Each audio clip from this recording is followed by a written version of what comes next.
on a des enquêtes administratives, on récupère des photos, on récupère des informations sur ces personnes. Évidemment, ces informations ne vont pas disparaître totalement dans la nature. Okay. Il y aura nécessairement des fichiers qui vont être conservés, même si la loi a dit au bout de 3 mois, vous détruisez tout. Hein. Bien entendu, si c'est marqué dans la loi, c'est que c'est forcément respecté. Mais bon. On peut avoir tendance à croire ça, mais vous dites en tant qu'avocat, non, c'est pas respecté. Non, c'est pas respecté. Non, le principe, c'est que ce n'est pas respecté. Et donc, c'est pour ça que les avocats existent, c'est pour ça que les magistrats existent. Et sur des données comme celle-ci, je ne vois pas pourquoi le gouvernement se priverait de ne pas conserver ces fichiers dans des bases obscures pour des raisons tout à fait légitimes de sécurité d'État, encore une fois. Et par conséquent, ce pass JO, il se comprend extrêmement bien si on conçoit qu'il est possible d'avoir un État dans l'État. Bonjour à tous, merci d'être avec nous sur Nexus. Vraiment une émission que je voulais faire depuis un moment et qui m'a été proposée par notre invité aujourd'hui. On ne connaît pas assez le droit en général en tant que citoyen. Et pourtant, le droit nous permet de nous protéger quand il nous arrive une galère ou même en prévention de ça. Donc on va prendre des petits sujets du quotidien, mais comment le citoyen peut se protéger face aux grandes entités. On va pas faire les émissions ici que j'ai vues ces derniers temps sur des médias mainstream qui étaient sur le citoyen contre le citoyen. Non, nous ici on est pour se protéger face à ce qui peut nous dépasser parfois. Et on va être pour cette première série de chroniques avec Maître David Guyon. Bonjour. Bonjour Romain, bonjour à tous. Merci d'être venu de Montpellier, avocat au barreau de Montpellier pour nous voir. Vous avez fait le trajet. On va rentrer direct dans le vif du sujet. On va essayer d'être simple, clair, concis, faire 20 minutes d'émission. Je vous donne directement la parole. Première émission, comment la verbalisation avec les caméras de surveillance, comment le citoyen peut se protéger? Est-ce que tout est légal? Puisque parfois on reçoit une infraction, on ne comprend même plus ce que ça veut dire, qui nous verbalise, qui nous contrôle, il n'y a pas de procès verbal. Est-ce qu'on peut les contester? Et voilà, je vous donne la parole. Oui, on peut les contester. Il y a plusieurs choses en fait à vérifier. Tout d'abord, est-ce que la vidéoprotection, alors les mots sont importants parce que c'est plutôt de la vidéosurveillance, mais le droit parle de vidéoprotection, si cette caméra a été correctement déclarée. Il joue sur les mots, déjà, dès la base. Bah oui, parce que vidéoprotection, c'est plus vendeur que vidéosurveillance. Voilà. Mais on est surveillé dans les faits. Mais dans les faits, on est surveillé, évidemment. Donc tout ça est encadré par le droit. C'est le législateur qui encadre cette possibilité d'installer des vidéoprotections. Et il y a donc des autorisations à obtenir, il y a des déclarations à effectuer, y compris pour les communes. D'accord ? Elles doivent informer lorsqu'un citoyen entre dans un espace de vidéoprotection. Donc déjà, on peut commencer par là. Lorsqu'on fait l'objet d'une verbalisation, on peut s'intéresser à savoir si la vidéoprotection a respecté tout le process légal pour être présent là où elle est. Puisqu'effectivement, si on fait tomber la vidéoprotection, on fait tomber la potentielle infraction qui va avec. Alors ça veut dire qu'il y a tout un mécanisme à la base de à quel moment est-ce qu'on a filmé, qu'est-ce que ça veut dire ? En fait, il y a une autorisation. En fait, le citoyen doit être informé lorsqu'il rentre dans un espace de vidéoprotection. Alors on voit des petits garantie. Panneaux, c'est ça, il y a marqué panneaux sous Tout à fait. Donc la question, c'est de savoir si ces panneaux existent. Voilà. Si ces panneaux existent. Ce qui n'est pas toujours le cas, encore une fois. Deuxième chose, il faut bien entendu respecter un process pour installer une vidéoprotection. Il y a une délibération de la commune qui doit intervenir, il y a des autorisations préfectorales qui doivent intervenir, et puis, encore une fois, il y a toute une série de réglementations lorsqu'on pousse un peu plus loin le vice qui font qu'on n'installe pas n'importe quelle caméra de vidéoprotection n'importe où. Donc, première piste de réflexion lorsque on est saisi d'une problématique de vidéoprotection, c'est celle-ci. Savoir si la vidéoprotection peut être installée là où elle est et si elle est régulièrement installée. Deuxièmement, je pense qu'il n'a échappé à personne. Régulièrement installée, ça veut dire que parfois elle n'est pas, parfois elle est désactivée ou ce genre. Il faut retenir une chose, si les avocats existent, si les juges existent, c'est parce que, par principe, la loi n'est pas toujours respectée. D'accord ? Et l'administration n'y échappe pas. Qui la mettent en place, comment... Tout à fait. Wow. L'état de droit, c'est quoi ? C'est Bruno Retailleau nous a expliqué que l'état de droit pouvait être ajustable, fonctionner par éclipse. Bon, non, bien entendu, l'état de droit, c'est pas ça. L'état de droit, c'est la condition sine qua non du pacte social. C'est la condition indispensable pour qu'il y ait une démocratie, parce que l'état de droit, c'est de dire que vous soyez puissant ou misérable, vous serez jugé exactement de la même manière. Et c'est indispensable dans une démocratie. Ça veut dire que l'administration va également pouvoir être jugée devant le juge administratif. S'il existe un juge administratif, ça veut dire quoi? Ça veut dire que l'administration peut mal faire. Et d'ailleurs, on l'a vu régulièrement, on attaque l'administration et il nous arrive quand même assez régulièrement d'obtenir des décisions d'annulation ou des condamnations de l'administration. Donc c'est pas quelque chose qui est complètement fantasmagoïque. Pour les caméras de vidéoprotection, c'est la même chose. Les communes, les maires, les préfets doivent respecter la loi. S'ils ne le respectent pas, on peut contester devant le juge administratif qui pourra faire reconnaître a posteriori, donc il y a toujours un décalage dans le temps, qu'effectivement la vidéoprotection n'était pas régulière pour X ou Y raison. Mais pour ça, bien entendu, il faut déjà être sensibilisé à cette législation. La deuxième chose, c'est que pendant la crise sanitaire, on s'est aperçu que la vidéoprotection avait été utilisée pour distribuer des amendes, des contraventions à des personnes qui ne respectaient pas le port du masque en extérieur. Alors même qu'il n'y avait aucune personne qui était venue les verbaliser sur le moment. Comment cela est possible?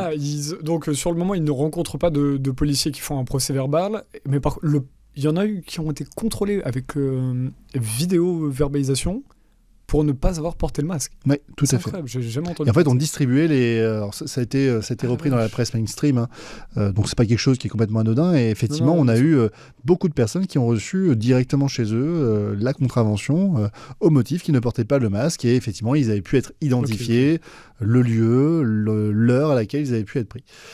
135 €. Suffisamment dissuasif pour pas avoir envie de recommencer. C'est quand même un dixième du SMIC. Hein, alors, mais autant en voiture. Moi, pour le coup, j'ai reçu par exemple une de ces contraventions en voiture, mais là, comment est-ce qu'on voit, comment est-ce qu'on sait que telle personne ne porte pas le masque? Comment est-ce qu'on sait que c'est Patrick alors qu'il n'a pas un numéro de citoyen, quoi? Parce qu'en fait, on a des personnes qui vont identifier les personnes qui vont être présentes sur place. Donc en fait, ce sont les services de police, souvent la municipale, souvent les polices judiciaires, qui va identifier les personnes, qui va être capable de reconnaître les personnes. Donc lorsqu'elles ne portent pas leur masque, elles sont identifiables. C'est extrêmement flippant là pour le coup. Donc il y a des gens qui sont payés pour reconnaître David Guyon dans la rue. Bien sûr, oui, bien sûr. Tout à fait. Aujourd'hui, c'est des gens qui sont connus des services de police ou même moi qui n'ai jamais eu un truc... Ça peut, c'était quand même beaucoup des citoyens lambda, mais des citoyens quand même actifs sur les réseaux sociaux, donc on a pu les réidentifier. Oui. Donc... Je pense qu'à Nexus, on est mort. Je pense que nous, on est vus par toutes les caméras. Après, on n'est pas dans l'arrière-boutique, donc on ne peut pas savoir comment véritablement ils ont identifié, mais c'est quand même assez inquiétant, d'autant plus que avec le Pass JO, vous aviez parfaitement couvert l'événement. On a des enquêtes administratives, on récupère les photos, on récupère des informations sur ces personnes. Évidemment, ces informations ne vont pas disparaître totalement dans la nature. Okay. Il y aura nécessairement des fichiers qui vont être conservés, même si la loi a dit au bout de 3 mois, vous détruisez tout. Hein. Bien entendu, si c'est marqué dans la loi, c'est que c'est forcément respecté. Mais bon. On peut avoir tendance à croire ça, mais vous dites en tant qu'avocat, non, c'est pas respecté. Non, c'est pas respecté. Ouais. Non, le principe, c'est que ce n'est pas respecté. Et donc c'est pour ça que les avocats existent, c'est pour ça que les magistrats existent. Et sur des données comme celle-ci, je ne vois pas pourquoi le gouvernement se priverait de ne pas conserver ces fichiers dans des bases obscures pour des raisons tout à fait légitimes de sécurité d'État, encore une fois. Et par conséquent, ce pass JO, il se comprend extrêmement bien si on conçoit qu'il est possible d'avoir un État dans l'État. Ce qui existe, encore une fois, hein, pour des questions de sécurité intérieure, l'État peut effectivement avoir des fichiers qui ne sont pas soumis à la loi, qui sont vraiment ce qu'on appelle l'État profond, évidemment, c'est-à-dire celui qui doit garantir... Qui dirige les élus, c'est ça. Qui dirige véritablement. En fait, surtout, l'État profond, dans son sens primaire, c'est en réalité ceux qui sont capables de faire ce qui doit être fait pour que l'État normal puisse fonctionner. C'est ça qui me plaît avec Maître David Guyon, c'est pour ça que je voulais le recevoir, et on va à tous les avocats que je veux recevoir ici, c'est pas n'importe lesquels, on a envie de mettre en avant justement ceux qui osent mettre les pieds dans le plat et de parler justement d'avoir le courage de dénoncer les dérives totalitaires en général. Vous avez pas mal parlé dans... Il y a une chaîne YouTube, hein, si ça peut vous intéresser, allez Maître David Guyon. Je suis David Guyon, avocat. Voilà, très simplement, c'est sur YouTube. C'est un peu plus technique que ce qu'on va faire là dans cette émission, on va beaucoup résumer. Donc si ça vous intéresse ce sujet-là, il y a une vidéo plus technique que celle qu'on fait ici, qui s'appelait Tous surveiller, tous protéger, je crois. Tout à fait. Voilà, donc n'hésitez pas à aller la voir. Et dedans, vous parlez aussi vous n'avez pas peur d'utiliser le terme justement de dérive liberticide dans la société. Ouais. Oui, de toute façon, le sens de l'histoire, c'est quand même des restrictions de liberté de plus en plus importantes. Je reviens encore sur Bruno Retailleau qui annonce que l'état de droit peut donc être une variable d'ajustement des nécessités politiques du moment. Ce qui est le contraire. C'est en fait l'état de droit, c'est de dire c'est notre boussole dans l'obscurité, celle qui va nous permettre de garder le cap et que, quelles que soient nos divergences politiques, nous restions sur une ligne qui sera celle de la protection des libertés fondamentales. Condition indispensable pour qu'il y ait une démocratie, encore une fois. Donc pour en revenir à cette histoire de vidéoprotection et d'amendes, de contraventions distribuées, on a la démonstration de l'utilisation totalement dévoyée et illégale d'un outil initialement prévu pour certaines infractions. Le code de la sécurité intérieure les énumère. Vous avez étayé tout à l'heure donc les contraventions qui peuvent être distribuées lorsqu'on est au volant et qu'on commet un délit routier. Effectivement, mais c'est prévu par la loi. Et où il y a des... Parfois, on en parlera tout à l'heure, mais on ne comprend même pas des fois l'infraction. C'est-à-dire qu'on en voit quand même passer dans sa vie. On peut contester, heureusement. Et ben justement, on en parlera tout à l'heure. Ouais. On peut contester et on parlera aussi de... Il y a quelque chose qui m'a intéressé sur ce sujet-là, c'est que vous dites parfois les gens se réveillent trop tard quand on ne connaît pas le droit. Ouais. C'est vrai, moi, je ne suis pas le plus grand expert du droit. J'en ai fait 2 mois à l'université. Mais en fait, on va demander la chose au bout de 6 mois, peut-être quand on est face à un problème. Mais à ce moment-là, les images peuvent être détruites. Donc vous nous direz comment. Ouais, tout à fait. Allez-y. Alors on va revenir sur ces contraventions, effectivement, ouais. 135 €, suffisamment dissuasif pour ne pas avoir envie de recommencer, puisqu'on sait qu'une grosse partie de la population est quand même au niveau du SMIC, donc ça veut dire que c'est 10% quand même du salaire, hein. C'est quand même pas rien, il faut le replacer dans ce contexte-là. Deuxièmement, si vous prenez un avocat, super, mais il va falloir financer son coût. Soit vous êtes bénéficiaire de l'aide juridictionnelle, mais attention, si vous êtes au SMIC, vous n'y avez pas droit, vous ne remplissez plus les conditions. Donc il faut être vraiment très pauvre. Et troisièmement, il faut trouver l'avocat qui a envie aussi de s'amuser à contester ce type de contravention. Assez facile hein, sur le fond, c'est pas très compliqué. On reprend le code de la sécurité intérieure, on fait la liste des infractions prévues, on constate que ça n'en fait pas partie et donc on fait tomber la contravention. Mais il va quand même falloir faire l'effort soit de financer soi-même son recours, soit de trouver un moyen de faire financer le recours, ce qui, bien entendu, pour 135 € n'en vaut pas forcément la peine. Donc, on a la démonstration comment... Mais si tu comptes à 135 €, mais qu'au final, tu payes combien l'avocat dans ces cas-là ? Ça dépend du forfait, ça dépend En gros, en moyenne. Moi, je ne pratique pas le pénal, mais pour un dossier comme celui-ci, je ne prendrais pas moins de 1 000 €. Donc pour récupérer 130 €, on va dépenser. Pour faire tomber la contravention, oui, parce que, mais encore une fois, là, je vais calculer mon temps horaire, en fait, je vais partir sur du taux horaire, donc évidemment que c'est pas intéressant. Donc faut arriver en fait à systématiser. Moi, c'est un peu pour ça que j'ai créé Click and Justice avec mon frère. C'est fou du coup la situation dans laquelle mettre le citoyen. C'est pour contester 100 €, on va prendre 1 000 €. Ouais, non, mais c'est pour ça que ce que nous dit le Conseil d'État et le Conseil constitutionnel, c'est bon, on va créer un outil qui est la vidéoprotection. Et on va dire que c'est limité à certaines infractions. Oui, on a conscience qu'en faisant ça, il y aura des dérives. Mais le citoyen pourra contester. Super, c'est très intéressant, sur le papier. Parce que dans la réalité, c'est ce qu'on vient d'évoquer. C'est-à-dire, pour 135 €, concrètement, je ne prends pas un avocat. Je ne prends pas, personne ne prend un avocat, on ne va pas dépenser 1 000 € pour contester une contravention de 135 € qui en plus n'emporte aucune conséquence sur le permis de conduire par exemple, qui peut parfois être indispensable et qui peut justifier une telle procédure. Donc là, effectivement, il n'y a aucun intérêt, sauf si on bénéficie de l'aide juridictionnelle ou qu'on a une assurance qui finance le coût de la procédure. Donc c'est encore une fois au cas par cas. Et puis parfois on peut aussi avoir envie de faire naître une jurisprudence. Donc il peut y avoir des intérêts, on peut se regrouper, il y a des citoyens pour lesquels ces questions-là ont été importantes pour eux. Mais concrètement, oui, le législateur et en tout cas les juridictions, Conseil d'État et Conseil constitutionnel, soit sont complètement ignorantes de la réalité du quotidien, ce qui est possible, soit le savent pertinemment, mais de toute façon, on fait ce qu'on veut, et donc, ce sont les citoyens, les bons citoyens, qui en réalité vont subir ces conséquences dommageables. Donc c'est pour ça qu'on disait tout à l'heure, oui, connaître ses droits, c'est indispensable. Je vais même aller plus loin, connaître ses droits, c'est reprendre le contrôle de sa vie. Parce que pour contester... C'est pour ça qu'on fait cette émission. Tout à fait, parce que pour contester une contravention à 135 €, vous n'avez pas forcément besoin d'un avocat. Vous pouvez le faire tout seul. Et pour le faire tout seul, il faut avoir la connaissance. Et là, on ne pourra pas me dire qu'avoir de la connaissance, c'est une question d'argent. Non, avoir de la connaissance, c'est une question de temps. Et du temps qu'on a envie de consacrer. Moi, je consacre tous les lundis soirs à 20h. C'est très complexe. C'est pour ça que c'est intéressant de faire cette vidéo-là. C'est complexe. Alors c'est très dur. Il faut du temps, mais il faut aussi le temps de développer aussi déjà l'expertise pour comprendre le droit, j'ai l'impression. Bien sûr, c'est complexe, mais c'est pas compliqué. C'est pas compliqué parce qu'une fois qu'on a compris les grands principes et les grandes règles, bah, en fait, ça se tombe tout seul. Ça roule, d'accord. Contrairement à une idée reçue, on n'apprend pas par cœur. Le droit, ça ne s'apprend pas par cœur.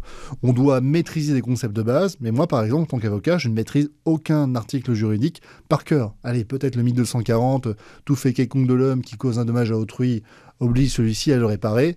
C'est le seul que je dois maîtriser. Après, par contre, je suis capable de savoir que l'article 1245, il va parler de tel sujet, que c'est telle règle de droit qui est évoquée, etc., etc. Et je sais où chercher et je connais les grands principes.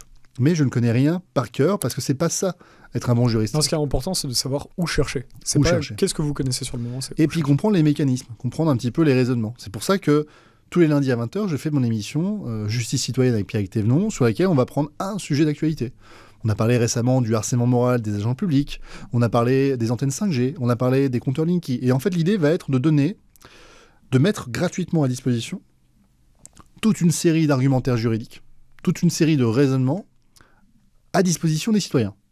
Bon, jusqu'à maintenant, moi, mes émissions, elles font en moyenne entre 5 à 10 000 vues maximum.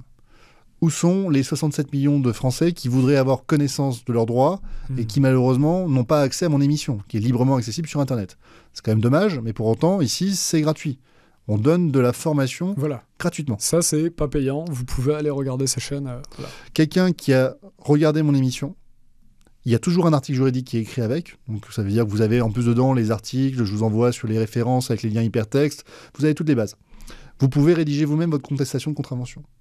Parce que dedans, vous avez le bon article, vous avez la jurisprudence et vous avez le petit argumentaire qui va avec. Vous faites 2-3 recherches pour essayer d'agrémenter, vous n'avez pas besoin d'un avocat. Donc quand je vois ça, on ne peut pas me dire que c'est l'argent qui est le frein à l'accès au droit ou à l'accès à la justice. Non, ce qui est en réalité un vrai frein, c'est que rien n'est fait pour que, en tant que citoyen, vous soyez éduqué sur le plan des libertés et sur le plan de vos droits. Parce que le but de l'État n'est pas que vous ayez une maîtrise de vos droits. La connaissance, le savoir, c'est le pouvoir. Donc celui qui sait, il a le pouvoir. Celui qui ne sait pas, il subit le pouvoir. Donc choisissez vite votre camp, parce que malheureusement, ceux qui ont le savoir aujourd'hui sont aux manettes et ont décidé de mener une guerre à tous ceux qui ne savent pas. C'est très bien que vous le disiez dans la première émission, puisque ça introduit bien ce pourquoi on voulait se rencontrer et faire ça aujourd'hui. Et derrière, ce qui est gratuit aussi, c'est de pouvoir, souvent le premier coup de téléphone ou le premier rendez-vous avec un avocat est gratuit, je crois, si quelqu'un veut se renseigner sur un sujet. Alors là, Romain, vous n'avez pas vu mon épisode sur est-ce que le rendez-vous est payant, le premier rendez-vous est payant ou pas. Non, j'ai pas vu cet épisode. Tout va dépendre en fait de la notoriété de l'avocat que vous allez contacter. Aujourd'hui, moi en 2024, je ne peux plus faire de rendez-vous gratuit sur le premier rendez-vous. C'est impossible parce que si je le fais là, je me retrouve effectivement dans un cauchemar opérationnel. Je le suis déjà. Ouais.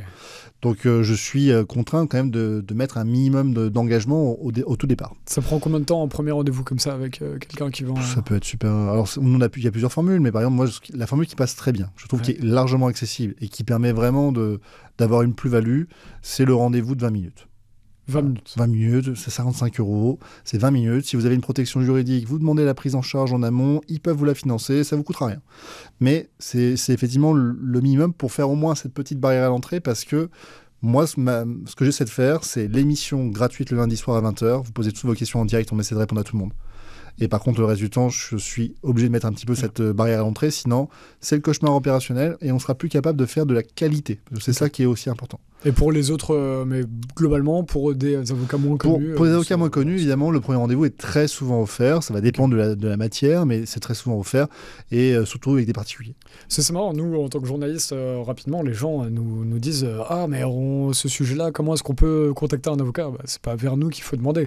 C'est à l'époque, j'avais reçu plein de mails qui me demandaient à moi, mais je suis pas standardiste La meilleure façon, c'est d'appeler directement le numéro du cabinet. Hein. Vous appelez, vous avez qui en téléphone. Après, il y a la deuxième chose, nous, qu'on fait sur notre site, peut-être que tous les confrères ne le font pas, mais vous allez sur le site, première page, il y a marqué prendre rendez-vous, vous cliquez dessus et après vous suivez le formulaire et c'est extrêmement simple. Hein. Bien sûr, franchement, il n'y a rien de plus compliqué.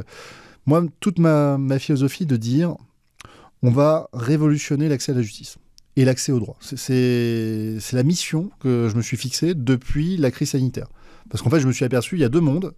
Il y a le monde de ceux qui, aujourd'hui, maîtrisent le droit et l'utilisent contre nous. Et il y a le monde de ceux qui subissent le droit, ne le connaissent pas et n'ont pas les outils pour pouvoir se défendre. Et ça, c'est pas possible.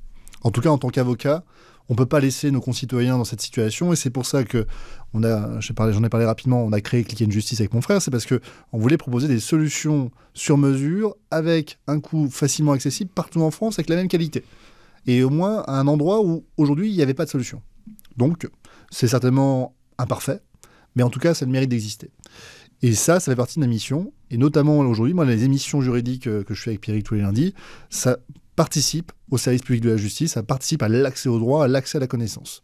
Et évidemment, ça me paraît aujourd'hui indispensable si on veut, par exemple, contester une contravention qu'on subirait par de la vidéoprotection, parce que pour la crise sanitaire, ça a continué par la suite. Et alors justement, on arrive en fin d'émission parce qu'on voulait faire des petites capsules de 20 minutes, mais c'était très intéressant d'aborder ça. Si on revient sur la vidéo-verbalisation pour terminer, des petites clés, est-ce que vous pouvez donner des petites clés? Comment est-ce qu'on peut déjà contester? Comment est-ce que ça se passe, la contestation d'une... Est-ce que les gens doivent payer d'abord? Est-ce qu'il y a des gens que les gens ne... Est-ce qu'il y a des éléments que qu'on ne connaît pas en fait? Jamais avant. Faut jamais payer avant. On paye jamais avant. Depuis 2020, ça a changé. On ne paye pas avant. Le paiement vaut reconnaissance. Oui, le paiement vaut reconnaissance de culpabilité.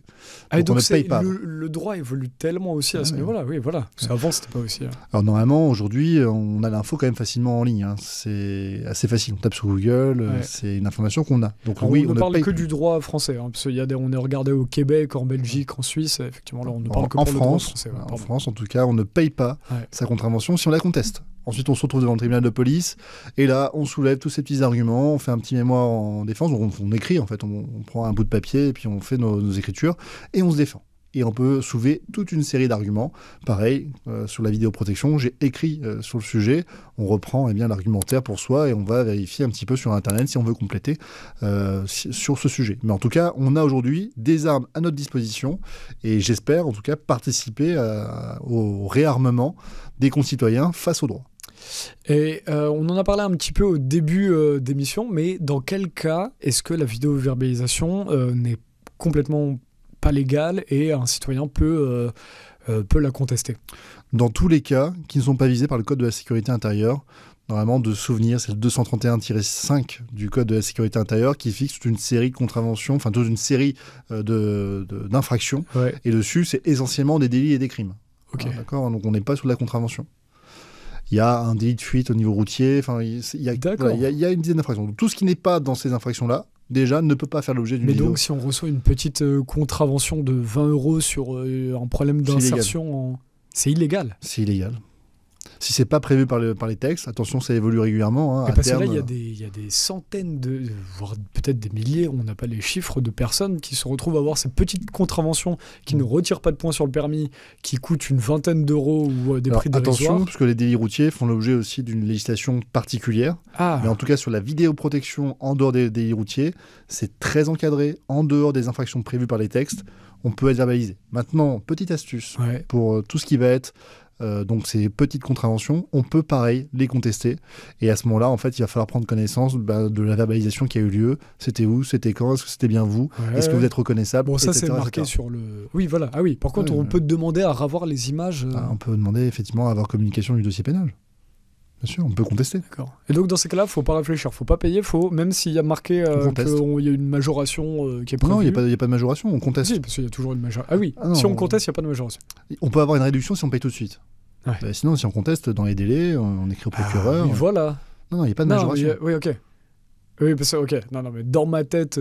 c'est si on ne paye pas et qu'on attend et qu'on ne fait rien, évidemment, il y a majoration. Non, mais pour moi, majoration, c'est même, effectivement, pour en avoir payé quelques-unes, de petites contraventions, pour moi, la majoration, c'est déjà le prix normal, quoi. Effectivement, on propose une réduction. Il y a une réduction si on paye tout de suite. Si on ne paye pas, on conteste, mais vraiment, il faut contester, il faut agir, il faut faire quelque chose. Ouais, mais par contre, si tu payes le prix normal... Non, si tu fais la contestation et que tu la perds, tu dois payer le prix normal. Après, tu n'as plus la réduction. Tout à fait, il n'y a plus la réduction. Ça peut dissuader les gens. Ça dissuade, oui. Mais après, en tout cas, il n'y a pas de majoration. Donc, c'est déjà ça. Ok, mais on peut se comprendre que les gens préféraient se dire je me prends pas la tête, je paye direct. Ah oui, bien sûr. Surtout pour des petits montants comme ça. Et vous dites quoi du coup? Vous direz quoi aux gens qui pensent ça? Moi, je dirais qu'il faut se concentrer sur les vrais abus. Les vrais abus, notamment les retraits de points. Toutes les contraventions où il y a les retraits de points, la plupart du temps, sur les radars, vous n'êtes pas reconnaissable. Donc, bon, les contraventions de 20 €, on s'en fiche, quoi, du coup. Ouais. Après, vous vérifiez quand même qu'il n'y a pas quelqu'un qui usurpe votre identité, ou que c'est vraiment bien vous, ou qu'il n'y a pas un abus. Vous avez vu, il y a une pervenche là, en ce moment qui s'est amusée à mettre des contraventions en série aux habitants d'un quartier. Et en fait, elle le faisait, c'est un détournement de pouvoir. Elle le faisait parce qu'elle voulait les faire chier.